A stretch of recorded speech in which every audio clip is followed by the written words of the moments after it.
মহিলারা জাহান্নামে যাবে বেশি, তার কারণ হলো বন্ধু এই যুগের মহিলারা বেশি বেশি করে স্বামীর নাফরমানি করে।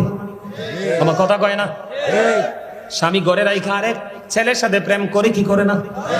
ছেলে যখন রাতের অন্ধকারে যখন স্বামী যখন বিছানায় ডাক দেয়, স্ত্রী মুখটা বাঁকা করে বন্ধু অন্যদিকে ফিরে যায়, আছে না নাই? আছে। আল্লাহর হাবিব বলেছেন স্বামীর কোলে যায় আঘাত দিয়ে দিলা রে। যখন স্বামী তোমাকে আদর করে কাছে ডাকলো, তুমি তার ডাকে সাড়া দিলে না, তুমি তার ডাকে সাড়া দিলে না, মুখটা উল্টো দিকে ঘুরিয়ে তুমি শুয়ে রইলা। হাদিস শরীফের মধ্যে এসেছে, আপনার আমার প্রাণের নবী বলেছে, ও বন্ধু সারা রাত ওই লানতের ফেরেশতা তাকে অভিশাপ দিতে থাকে, লানত দিতে থাকে, জোরে জোরে নাউজুবিল্লাহ।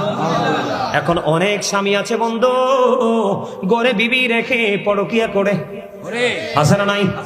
আর জোরে বলেন ওই স্বামীর অবস্থা কেমন হবে বন্ধু? যেই স্বামী গড়ে স্ত্রী রেখে বন্ধু পরকিয়া করে, ওই স্বামী কোনোদিন তার বিবিকে মোহরানা দিবে না। কথা কয় না? দিবে দিবে, কোনোদিন মোহরানা দিবে না। আজকে আসার সময় হাদিস শরীফ দেখে এসেছি, আপনার আমার প্রাণের নবী বলে দিয়েছেন, কোন স্বামীর সক্ষমতা আছে, তার সেই এবিলিটি আছে,